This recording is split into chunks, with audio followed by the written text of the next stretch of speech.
Hello and welcome to the Ellenmade Book Club. Today I have a book haul for you with some new and used books that I got on my summer travels.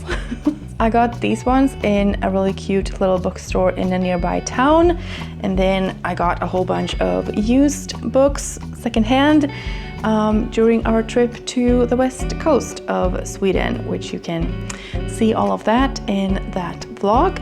I guess I'll start with the used books. I got 18 books secondhand in total, but a few of them are part of a series, and I also have two of one of the titles, so I will start with those and explain all that. I got more books in the Neapolitan Quartet by Elena Ferrante. I have the first book, My Brilliant Friend, in Swedish on my shelves, and so I just figure, when I see more parts secondhand, I will pick them up, and then eventually, hopefully, I will have the whole set. In one of the stores we went to, I saw the second part, also in Swedish. And then when we got to the next bookstore, I found these two, which are in English, which I would prefer, and they also look nicer on the shelf, and so I would prefer to have this set of the books. But this is part 2 and 4 for some reason. So now I have 1 and 2 in Swedish and then 2 and 4 in English. I have several books that I recognized either the author or the title of and that I wanted to get for that reason. I have a few thrillers. I have a few light and fluffy books to hopefully fill my happy up a little bit, because I need that in my reading. And then I also have a few curious finds that spoke to my soul for some reason. I think I will start with the happier books, or like the fluffier ones. This one says it's by the queen of witty, heartwarming, feel-good love stories. I have never heard of this book before, but it's called This Could Change Everything by Jill Mansell. I've never heard of her either. I don't really know. This is a bit of a wild card. On the one hand, if Essie hadn't written that letter, the one that only her best friend was meant to see, then she'd still be living like an actual proper grown-up, tucked up with Paul in his picture-perfect cottage, maybe even planning their wedding. On the other hand, if her true feelings hadn't accidentally taken the internet by storm, she wouldn't have moved into the attic flat on the square. She would never have met Connor or got to know Lucas. And she wouldn't have found herself falling in love with someone she really, really shouldn't fall in love with. I found it was in English, it seemed like a happy book, so I'm like, let's just get that and see if I like it. And then the quote on the next one says, a very funny novel that lives up to its hype. I have never heard of this before either, but it seemed like a fun time. It's called How Do You Like Me Now by Holly Bourne. If you have read any of these, please let me know if they are good or not. I usually look up the rating on Goodreads, and if it's like too low, I won't get it. So I'm assuming that most of these have a pretty decent rating on there. It says funny, touching, and painfully true, honest and unflinching, the most perceptive book I have ever read, and hilarious. Everyone wants to be Tori Bailey. A straight-talking, best-selling author, she's inspired millions of women around the world with her self-help memoir and uplifting posts online. What's more, her perfect relationship with her long-term boyfriend is the envy of all their friends. But Tori isn't being honest. While everyone around her is getting engaged and having babies, Tori's boyfriend will barely look at her, let alone talk about marriage. And when her best friend Dee unexpectedly falls in love, Tori's in danger of being left behind. Tori's built a career out of living her best life, but is she brave enough to admit it's not what she wants? I think this could be funny and maybe relatable in some aspects, and yeah, just a fun time, and hopefully a little bit lighter than the books that I usually read. So I'm trying to find some happy, okay? The next two books are from authors that I recognize. I found another book by Fredrik Backman, who I'm suddenly collecting all of his books. They're just very available secondhand, and so I just pick them up whenever I see one that I don't have already. This one is My Grandmother Says Hello and I'm Sorry. So in this book we follow Elsa, who is 7, and her crazy grandmother, and then when the grandmother passes away, she leaves behind a bunch of letters with apologies to people she has hurt, and so Elsa takes it upon herself to pass these apologies along, and that begins the adventure. It sounds really good and interesting, and I like Fredrik Backman's writing so far. I've only read A Man Called Ove, but you know. And then I also found Looking for Alaska by John Green. I have seen the movie adaptation of The Fault in Our Stars, and so I just decided to pick this up. I know it's a popular book, and I heard a lot about it when it came out in 2005. So it's not a new book by any means, but it's a book that I've heard people loving, so decided to pick that up.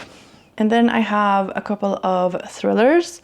The first one has a quote from Stephen King where it says, "Mesmerizing, a triumph, think The Godfather, only with cops. It's that good." It's called The Force by Don Winslow. Dirty cops in New York.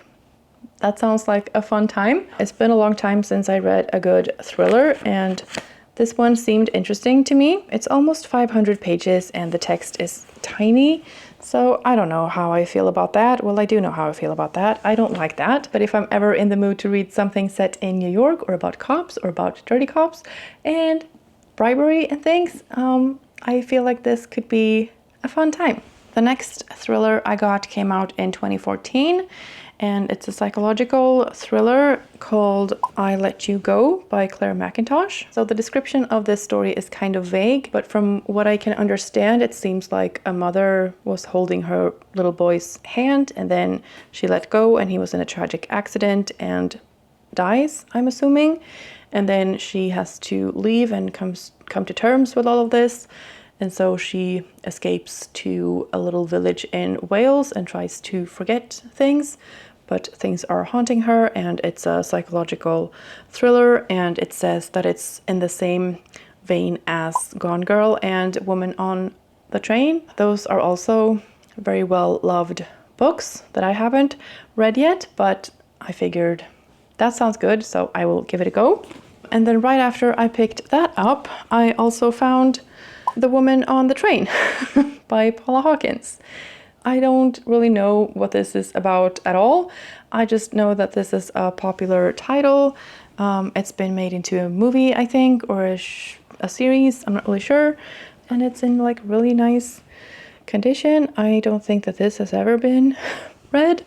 Very happy I found that. Next, I got two books that just spoke to me for some reason or another. The first one is a mythological retelling, I think, Heracles by Theodor Kallifatides, who is a Greek-Swedish author. I just thought that it would be interesting to read a retelling by a Swedish author and a Greek-Swedish author, and it's just so pretty. It says that it's a beautiful, thrilling, humoristic, and worth thinking about. I don't know how to translate that. I'm curious to read more mythological retellings because I seem to enjoy them all. And yeah, this was just another option, and why not? So if you know anything about me, you would know that I would pick this up immediately when I saw it. It's a book that's been translated from French to Swedish, The Braid, or La Tresse, maybe in French, by Letitia Colombani. It follows three women whose fates are sort of braided together: Smita, Julia, and Sarah in India, Italy, and Canada. That's all I need to know. It just seemed like the perfect book for me. It's short and it follows three women in different parts of the world. The cover is beautiful and it's got gold on the cover. And so, like, of course, I'm going to pick this up because it looked fantastic. And then I have 6 more books that I found secondhand that I have seen on Booktube or seen specific people read or recommend to me. So one of those books is Rules of Civility by Amor Towles. This is historical fiction. It's set in 1938, also in New York, I think. I haven't read a lot about what it's about. I just know that some people that I follow read it and enjoyed it and recommend it, and so I got it. The next one is also historical fiction, and it's a Pulitzer Prize winner, and it's been made into a movie, I think, which is kind of everywhere, but I saw this on Chelsea's channel, Libraries and Lattes. It is All the Light We Cannot See by Anthony Doerr. It seems to be set during World War II in France, I think. So I don't think I'm going to be reading this anytime soon. I need a little bit of a break from the heavy topics, but I saw it, I wanted it, and I picked it up, and I'm very glad I have it for when I want to read it. Next we have another historical fiction, and that is The Shifting Shadows by Kate Morton. This one I haven't heard anyone talk about specifically, but Sui at Sui's Book Banter recommended Kate Morton as an author, and so I just recognized the name and I picked it up, and to have it so that I can try it and see if I like her writing. This one seems to be set in 1924 in England somewhere. That's pretty much all I know. It says that this is a thrilling family saga with many levels, filled with love and jealousy, secrets and lies. And I think that sounds very intriguing. And so, yeah. The next book was also a recommendation from Sui at Sui's Book Banter. She did a video about books with romances that are not cringy because I had asked for those kinds of recommendations, and this is one of the books that she had recommended in her video. So this is The Storied Life of A.J. Fikry by Gabrielle Sevin. It says that it's a funny story with a bit of a bite. So it's about a man who has a bookstore and his wife has passed away, and he is not very happy, and then people come into his bookstore and things start happening. I think that's the basic premise. It's quite short. It came recommended to me, and so I figured why not give this a try at some point. And then I have two winners of the Booker Prize, or one Booker Prize and one International Booker Prize. The first one is an African classic. It says that no novel has had more significance for African literature. Things Fall Apart by Chinua Achebe, and this is a Swedish translation. This is set in the late 1800s in Nigeria, and it says on the back that it's like a counterpart to the stereotypical European depiction of Africa. So I'm really interested to read this, and yeah, very happy to have found this secondhand. And then the last book I found secondhand was a Booker Prize winner and also a winner of the Nobel Prize in Literature. And so that is The Remains of the Day by Kazuo Ishiguro. And this is a contemporary classic, and I recognized the book and I thought I would pick it up, but I don't really know what it's about. In the summer of 1956, Stevens, the aging butler of Darlington Hall, embarks on a leisurely holiday that will take him deep into the countryside and into his past. I'm very intrigued to find out what this is all about. It came out in 1989, and I've heard this title mentioned so many times, so I'm just curious to read it. It's also very short, so that's always good for a lightweight like me. And yeah, very happy to have found this secondhand as well. Okay, and then I have my finds from the Oldest Bookstore in Sweden that we visited over the summer, and those books are a little bit pricier than the secondhand books, so I probably paid more for just one of these than I did for all of the secondhand books. But anyways, I did get two books in that bookstore. The first book I got, I have seen people reading and talking about and loving all over Booktube, and as soon as I saw it the first time, I knew that I wanted to read it, and that is The Heaven and Earth Grocery Store by James McBride. In 1972, when workers in Pottstown, Pennsylvania were digging the foundations for a new development, the last thing they expected to find was the skeleton at the bottom of a well. Who the skeleton was and how it got there were two of the long-held secrets kept by the residents of Chicken Hill. the dilapidated neighborhood where immigrant Jews and African Americans lived side by side and shared ambitions and sorrows. As the characters' story overlap and deepen, it becomes clear how much the people who live on the margins struggle and what they must do to survive. When the truth is finally revealed about what happened on Chicken Hill, McBride shows us that even in dark times, it is love and community, heaven and earth, that sustain us.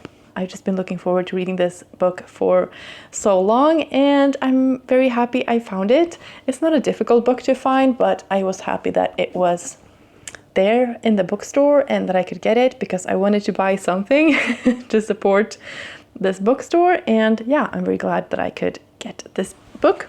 The last book for this haul is a book that I had never heard of before.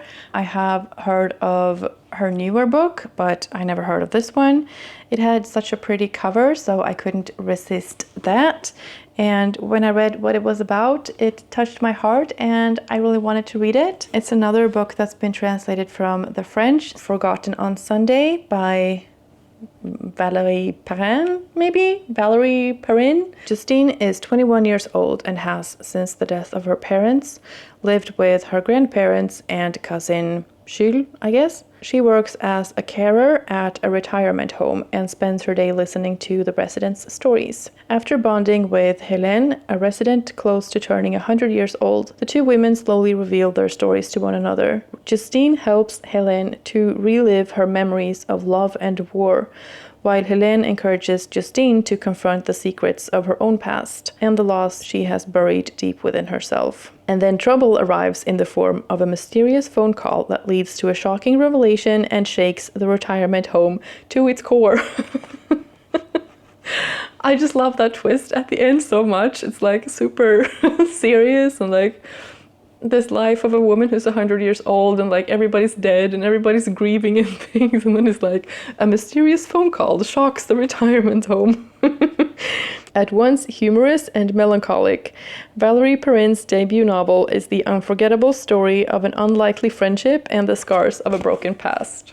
Yeah, I think that sounds fantastic. Her new novel is called Fresh Water for Flowers, and I don't know, this just spoke to me. I think it's so pretty, it's so beautiful, and the story seems beautiful too, and yeah, funny and heartwarming and just lovely. And again, like everything about the book is nice because I only buy secondhand paperbacks all the time, and this is also a paperback, but it's a little bit more, you know, has the thing and is a little bit more sturdy, and I was very happy to find this. I had never heard of it before, but I had to buy it when I saw it. And so, yeah, that's all of the books that I got.